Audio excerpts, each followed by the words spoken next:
பகுத்தறிவு தந்தை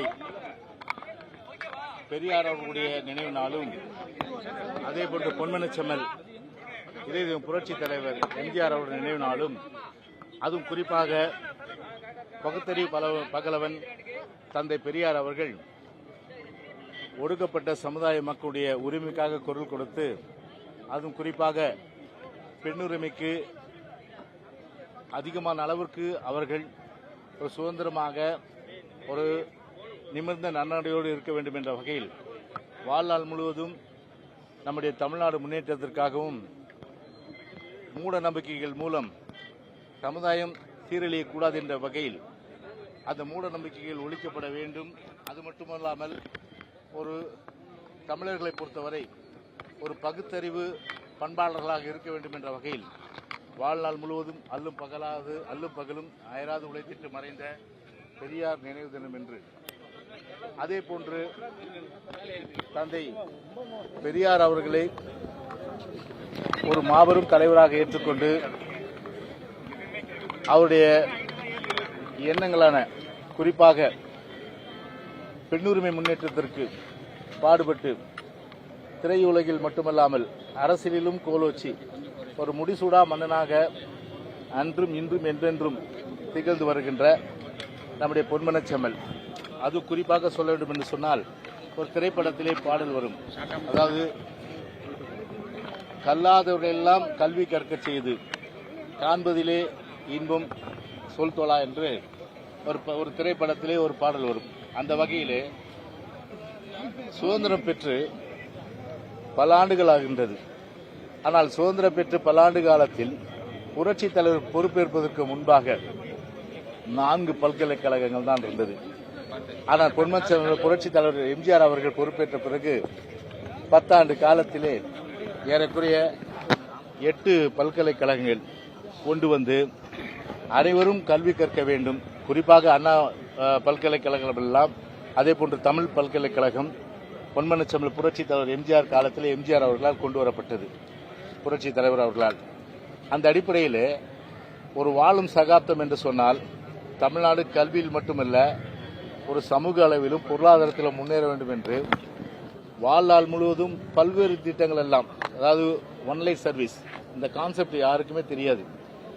ஏழை எளிய மக்கள் ஒரு கிராமத்திலே ஒரு விளக்காவது அவர்கள் மின்சாரம் பயன்படுத்த வேண்டும் என்ற வகையில் அந்த ஒன்லைன் சர்வீஸை கொண்டு வந்த பெருமை புரட்சித் தலைவருக்கு சாரும். அதே போன்று சத்துணவு திட்டம் இன்றைக்கும் ஐநா சபை பாராட்டுகின்ற ஒரு மகத்தான உன்னதமான திட்டம். எவ்வளவு திட்டங்கள் சொன்னாலும் சரி, நான் குறிப்பிட்ட சில திட்டங்கள் உன்னதமான திட்டம். அந்த திட்டத்தையும் கொண்டு வந்து ஒரு பெரும் புரட்சி ஏற்படுத்தினார்கள். அதே போன்று இலவச மின்சாரம். பொதுவாகவே இந்த திமுக பொய் சொல்வதிலே ஒரு உலக புகழ் பெற்ற ஒரு பொய்யர்கள். புரட்சித் தலைவர் அவர்கள்தான் முதலிலே விவசாயிகளுக்கு இலவச மின்சாரம் அந்த திட்டத்தை கொண்டு வந்தார்கள். எனவே அது ஒரு பெரும் விவசாயிகளுக்கு விரிவுபடுத்தி திமுக. ஆனால் இந்த உண்மையை மறைத்து ஏதோ இலவச மின்சாரம் இவர்கள் கொண்டு வந்தது போல ஒரு தம்பட்டம் அடிக்கின்றார்கள். ஆனால் உண்மையிலே ஏழை எளிய மக்களை சிந்தித்து இலவச மின்சாரத்தை கொடுத்தவரே பொன்மனச்செம்மல் புரட்சித் தலைவர் எம்ஜிஆர் தான்.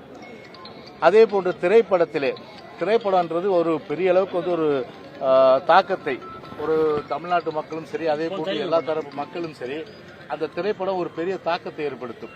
எனவே அந்த தாக்கத்தின் மூலமாக தன்னால் அந்த சமுதாயம் சீரழியக்கூடாது, சமுதாயம் மேம்பட வேண்டும் என்பதற்காக திரைப்படத்திலே பல்வேறு நல்ல கருத்துக்களையும் கொண்டு திரைப்படத்தின் மூலமாக அந்த கருத்துக்களை பதிய வைத்தவர் புரட்சித் தலைவர் எம்ஜிஆர் அவர்கள். அது எவ்வளவோ பாடல்கள் சொல்லலாம். அதாவது ஆளும் வளரணும் அறிவும் வளரணும், அதுதாண்டா வளர்ச்சி, உன்னை ஆசையோடு ஈன்றவர்களுக்கு அதுவே நீ தரும் மகிழ்ச்சி, நாளும் ஒவ்வொரு காலம் தரும் பயிற்சி, உன் நரம்போடு தான் பின்னி வளரும் தன்மான உணர்ச்சி. அதே போன்று தூங்காதே தம்பி தூங்காதே, நீ சோம்பேறி என்ற பெயர் வாங்காதே, ஒரு படைதனில் தூங்கியவன் வெற்றி இழந்தான், ஒரு பள்ளியில் தூங்கியவன் கல்வி இழந்தான் சொல்லிட்டு அந்த பாடல்.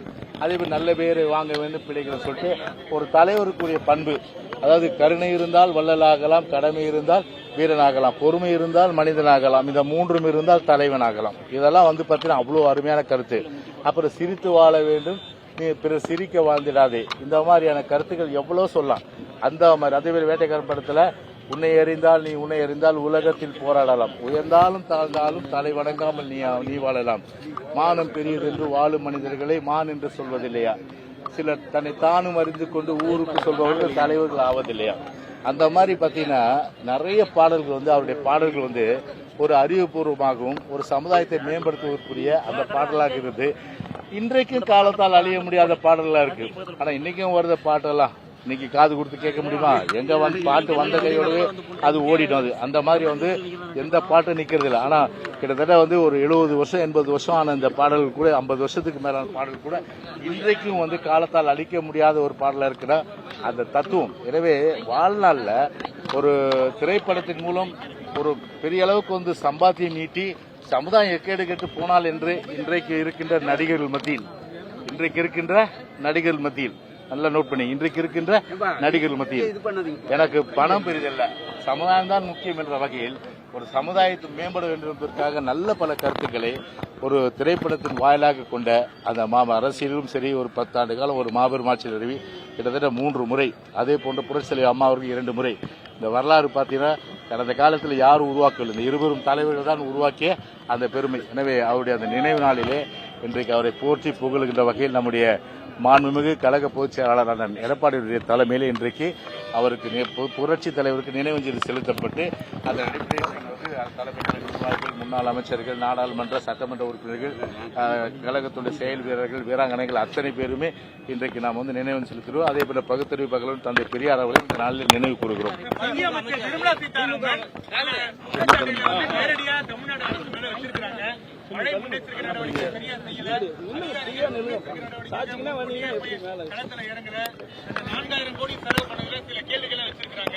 அவங்களுக்கும் தமிழ்நாட்டு அமைச்சர்களுக்கும் ஒரு கருத்து மோதல்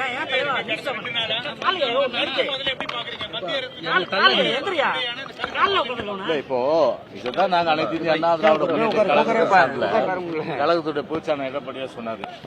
4000 கோடி செலவு பண்ண நீங்க முதலமைச்சர் பொறுத்தவரை வந்து 90%. உள்ளாட்சித்துறை அமைச்சர் பார்த்தா வந்து 5000 கோடி 4000 கோடியில் 5122 கோடி சொல்றாரு. அப்போ வந்து அவர் செலவு பண்ண அவர் சொல்றதை பார்த்தா 3122 கோடி. அப்போ கணக்கு பார்த்தா 50% தானே வருது.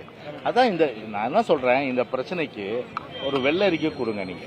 அப்போ மக்கள் தெளிவுபட்டுருவாங்கல்ல, எவ்வளவு செலவு பண்ணீங்க, எதுக்கு செலவு பண்ணீங்க, அது வெள்ளை அறிக்கை கொடுத்துட்டா ஏன் அதை கொடுக்கறதுக்கு பயம்? இந்த விடியாத அரசுக்கு ஏன் பயம் கேட்கறேன் நான். எதுக்கு வந்து பயப்படுறீங்க? நீங்க ஒரு வெள்ளை அறிக்கை நீங்க கொடுத்துருங்க. நீங்க அந்த வெள்ளை அறிக்கை கொடுத்தா கண்டிப்பா வந்து இதனோட உண்மை தெரியும். ஆனால் உண்மையை மூடி மறைத்து இன்னைக்கு வந்து முழுமையான அளவுக்கு அந்த பணத்தை செலவு பண்ணாம செலவு பண்ணது கூட எதுக்குன்னு தெரியாம இருக்க நிலையில அதனால வந்து இன்னைக்கு வந்து ஒரு பாதிப்பு, கடுமையான பாதிப்பு வந்து மக்களுக்கு ஏற்பட்டு மக்கள் துன்பப்படுற நிலைமை தான் இன்னைக்கு இருக்கு. அதே போல தென் மாவட்டங்கள்ல வாய்க்கால் குளங்கள் எல்லாம் தூர்வாரி அது முறையா வந்து செப்பனிட்டு அதன் அடிப்படையில் வந்து செலவு பண்ணியிருந்த பணத்தை பல இடங்கள்ல வந்து தண்ணீர் தேங்கி இருக்காது, ஹெலிகாப்டர்ல வந்து போய் சாப்பாடு போடுற நிலைமை இருக்காது. கிட்டத்தட்ட பல பேர் செத்துருக்காங்க இன்னைக்கு. ஸோ இதுக்கெல்லாம் வந்து இந்த திமுக அரசு, விடியாத அரசு தான் வந்து கண்டிப்பா பொறுப்பேற்க வேண்டிய ஒரு கட்டாயம் இருக்கு. எனவே நாங்க சொன்னதுதான் இன்னைக்கு திருமதி நிர்மலா சீதாராமன் அதே கருத்தை சொல்லியிருக்காங்க. அதுல இதுக்கெல்லாம் பதில் வந்து பாத்தீங்கன்னா வெள்ளரி கொடுங்க. ரெண்டாவது, ஒரு அரசியல்ல வந்து ஒரு நாகரிகம் வேணும். ஒரு நேற்று முளைத்த காளான் திரு உதயநிதி, அந்த நேற்று முளைத்த காளானுக்கு வாய் துடுக்கு அதிகம்ன்றதுனால வாய்க்கு வந்தபடி பேசக்கூடாது. எனவே ஒரு பொறுப்பா வந்து கருத்துக்களை சொல்லும். அந்த சொல்ற வந்து ஒரு பக்குவம் இல்லாத ஒரு அரசியல்வாதினா திரு உதயநிதி தான். எல்லாத்தையும் வாயை கொடுத்து வம்பல மாட்டுறது. இப்ப திருமதி நிர்மலா சீதாராமன் சொன்ன உடனே நான் அந்த மாதிரிலாம் சொல்லவே இல்லைங்க. நான் வந்து ஒன்றிய அரசு தாராளமா நிதி கொடுக்கணும்னு தான் சொன்னேன்ட்டு ஏன் வந்து சொல்லிட்டு வாங்கி கிடைக்கிறீங்க? இதேதான் நாங்க முன்னாடி அவர் திருமதி நிர்மலா சீதாராமன் சொல்றதுக்கு முன்னாடி எங்க அனைத்து இந்திய அண்ணா திராவிட முன்னேற்ற கழக கருத்தை நாங்க சொன்னோம். ஏன் இதே வந்து நான் உங்க அப்பன்னு கூட சொல்ல, உங்க அப்பா வீட்டு சொத்தா, உங்க அப்பா வீட்டு சொத்தா இல்ல உங்க தாத்தா வீட்டு சொத்தா திரு கருணாநிதிக்கு வந்து பேனா செலவிக்கிறேன்றீங்க. அதே போல 42 கோடி ரூபாய் அந்த இது ஃபார்முலா 2 ரேஸு, அந்த கார் பந்தயம், அந்த கார் பந்தயத்துக்கு வந்து கிட்டத்தட்ட அவ்வளவு செலவு பண்ணி இப்ப வந்து அது வந்து தள்ளி வச்சாச்சு. அது 8 கோடி ரூபாய் போட்ட ரோடே இப்ப வந்து கொத்தி, நல்ல இருக்கிற ரோடையே கொத்தி அதை நாசம் பண்றீங்க. எவ்வளவு பேர் இன்னைக்கு வந்து நம்முடைய அதாவது நம்ம 800 ஒசத்தலை ஆத்துல இன்னைக்கு சிபிசிஎல் அவர்கள் வந்து பாத்தீங்கன்னா கழிவு வந்து நீருக்கு வந்து அதாவது இது கச்சா எண்ணெய் அது கலந்து கிட்டத்தட்ட டன் கணக்கில் எடுத்துட்டு இருக்காங்க. அதனுடைய வந்து தாக்கம் வந்து கிட்டத்தட்ட பழவேற்காட்டுல இருந்து மரக்கான வரல இருக்கு. இப்ப என்ன ஒரு கருத்துனா வந்து இத மாதிரி வந்து ஒரு எண்ணெய் பறந்துருச்சு, மீன் சாப்பிடக்கூடாதுன்னு. அதனால வந்து மீன் தாராளமா சாப்பிடலாம், எந்த பிரச்சனையும் இல்லை. அது வந்து பார்த்தீங்கன்னா கிட்டத்தட்ட மீன் சாப்பிட்டா நல்ல ஆரோக்கியமும் புரத சத்தம் இருக்கு, கண்ணுக்கு நல்லது, தாராளமா சாப்பிடுங்க. இது ஒரு கருத்து சோசியல் மீடியால தவறா வந்து பரப்பப்படுது, அது உண்மையல்ல. எனவே வந்து தாராளமா மீன் சாப்பிடுங்க, அதுல எந்த பிரச்சனையும் இல்லை. ஒரு பக்கம் அதே போல அங்க வந்து இன்னைக்கு அந்த ஒரு 8 கிராமத்துக்கு மட்டும் கிட்டத்தட்ட வந்து அவங்க எதிர்பார்த்தது என்ன, ஒரு போட் 2 லட்சம். அந்த 2 லட்சத்துக்கு முழுமையாக யூஸ் பண்ண முடியாது. அது வந்து ஃபுல் டேமேஜ் எது இருக்கு அதுக்கு 2 லட்சம் கொடுத்துட்டு போங்க, பார்ஷியல் டேமேஜ் இருக்கு 1 லட்சம் கொடுத்துட்டு போங்க. போட்டுக்கு வந்து கிட்டத்தட்ட 10,000 ரூபாய், வலைக்கு எவ்வளவு கொடுக்குறாங்க, குடும்பத்துக்கு எவ்வளவு கொடுக்குறாங்க, 12,000 ரூபாய். அப்போ எப்படி இது கட்டுப்படி ஆகும்? வலையை பொறுத்தவரையில கிட்டத்தட்ட பார்த்தீங்கன்னா 5 லட்சம் 7 லட்சம் வலை. அது வலை எது ஃபுல் டேமேஜ் ஆனால் 7 லட்சம் கொடுத்துட்டு போங்க, 5 லட்சம் கொடுத்துட்டு போங்க, போட் டேமேஜ் ஆனால் கொடுத்துட்டு போங்க. ஸோ அந்த நிவாரணம் வந்து அறிவித்தது போதாது, அதுவும் பார்த்தீங்கன்னா எல்லாருக்கும் கொடுக்கல. அதனால இன்னைக்கு வந்து மீனூர்ல இறங்கி போராட்டு இருக்காங்க. அதனால படகுக்கு 2 லட்சம் ரூபாயும், அதே போல வலைகளுக்கு அது கிட்டத்தட்ட 7 லட்சம் ரூபாய் வலை உள்ள ஒரு 5 லட்சம் ரூபாய் கொடுத்தா தான் கண்டிப்பா அவர்கள் வந்து வாழ்வாதாரம் மேம்படுற வகையில திருப்பி அவங்க தொழில் போக முடியும். அதனால அந்த தொழில் போக முடியாத நிலைக்கு இன்னைக்கு இந்த விடியாத அரசு தள்ளிட்டு இன்னைக்கு அதுவும் இல்லாம கிட்டத்தட்ட சிபிசிஎல் அரசு வந்து கொடுத்திருக்கு. ஆனா சிபிசிஎல் ஏன் வந்து அரசு வந்து நிர்பந்தப்படுத்தி இன்னைக்கு கொடுக்கல? இன்னைக்கு சிபிசிஎல்லோட இன்னைக்கு வந்து அண்டர்ஸ்டாண்டிங் அந்த அரசாங்கத்துக்கு புரிந்துணர்வா சிபிசிஎல்லோட.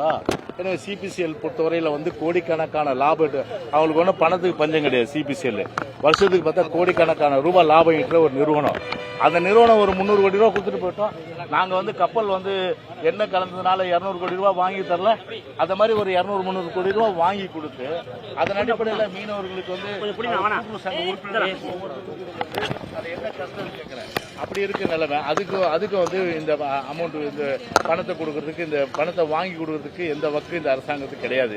இன்னொன்னு என்னன்னா, இவ்வளவு பேசுற உதயநிதி ஸ்டாலின் அவங்க அப்பாவை வந்து ஒரு கேள்வி கேளுங்க, இல்ல மறைந்த அவங்க தாத்தா வந்து போயிட்டு அவருடைய நினைவிடத்துக்கு வந்து கேளுங்க, ஏன் தாத்தா நீங்க வந்து சென்ட்ரல் மினிஸ்டர்ல சென்ட்ரல்ல 2007 இருந்து 2013ஆம் ஆண்டு காலகட்டத்தில் இருங்க, 2013ஆம் ஆண்டு காலகட்டத்து வரையில மத்தியில் நம்ம தானே அமைச்சராக இருந்தோம், உங்க தாத்தாவுடைய ஆதரவோட தானே அன்னைக்கு வந்து சென்ட்ரல்ல வந்து மினிஸ்டர் வந்து அன்னைக்கு இருந்துட்டு இருந்தாங்க.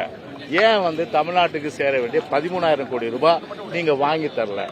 அந்த 13,000 கோடி வாங்கி கொடுத்துருந்தா தாத்தா இப்ப கஷ்டமே இருந்திருக்கா தாத்தான்னு சொல்லி அவருடைய நினைவிடத்துல போயிட்டு உதயநிதி போய் கேட்கலாமே. இப்ப இருக்க அவங்க அப்பா கூட கேட்கலாமே, ஏப்பா இந்த மாதிரி வந்து தாத்தா கிட்ட நீங்க சொல்லி அன்னைக்கு வாங்கி தரல, அதனால தாத்தாவும் தப்பு பண்ணிட்டீங்க, அப்பாவும் தப்பு பண்ணிட்டீங்க, இன்னைக்கு நான் மாட்டின் முடிக்கிறேன்னு சொல்லிட்டு இன்னைக்கு இந்த பக்குவம் இல்லாத அரசியல்வாதி இன்னைக்கு மாட்டின் முடிக்கிறார். இன்னைக்கு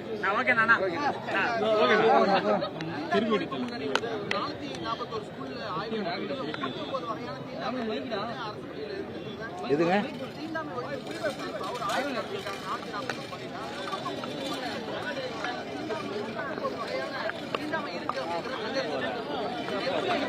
இல்ல, இது வந்து ஆக்சுவலா அரசை பொறுத்தவரையில ஒரு அரசை பொறுத்தவரையில இது கடுமையா வந்து இது வந்து நடவடிக்கை எடுக்குது. ஏன்னா இது வந்து அன்டச்சபிலிட்டி வந்து யாரும் ஏற்றுக்க முடியாது. அதுவும் இது வளர்ந்து விட்ட இந்த ஜனநாயக நாட்டில் அது வந்து இன்னைக்கு வந்து ஒரு பக்குவப்பட்ட ஒரு ஒரு சமூகத்தில் இந்த மாதிரி இன்னும் ஆதி காலம் தொட்டு இருக்கிறது உறுதியா வந்து அதை வந்து ஒழிக்கப்படணும். எனவே அந்த வகையில் வந்து அரசு வந்து கடுமையான நடவடிக்கை எடுத்து எங்கெங்கெல்லாம் இருக்கோ அதெல்லாம் வந்து இரும்பு கரம் கொண்டு அடக்குங்க. ஆனால் இந்த அரசு வேடிக்கை பார்க்குது. இப்போ பார்த்தீங்கன்னா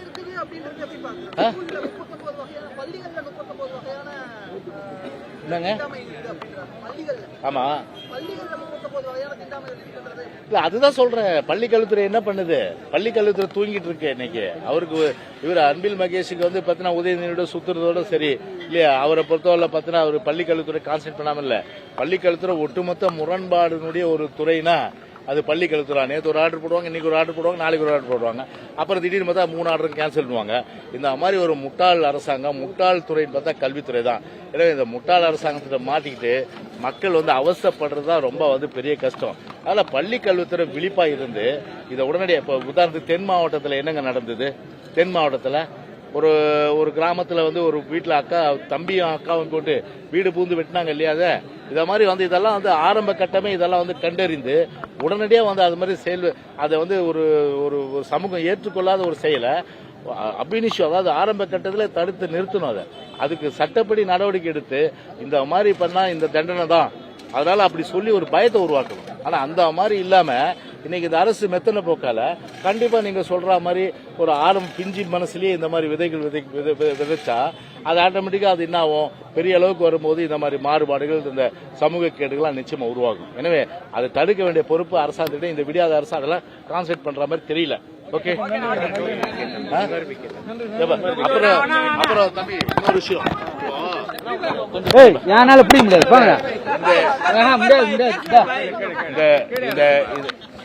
இந்த விடியாத அரசு பொறுப்பேற்ற பிறகு ஆண்டுக்கு 1 லட்சம் போஸ்டிங், 5 லட்சம் பேரை போடுவோம்.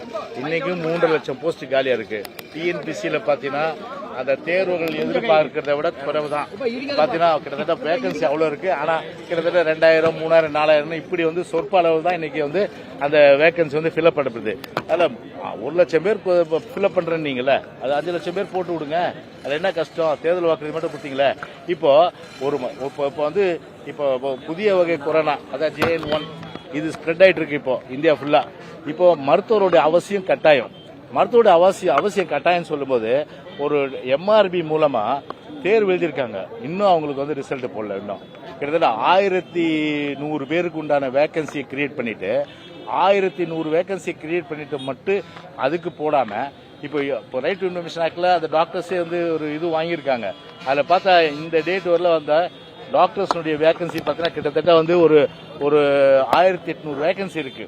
அந்த 1800 வேகன்சிக்கு ஏற்கனவே 1000க்கு கால்ஃபர் பண்ணது, திருப்பியும் ஒரு 700 பேரை சேர்த்து மொத்தம் 1800 பேரா இந்த மருத்துவர்களை வந்து நியமனம் செய்யணும். அது இந்த MRB வந்து இன்னும் நியமனம் செய்யல.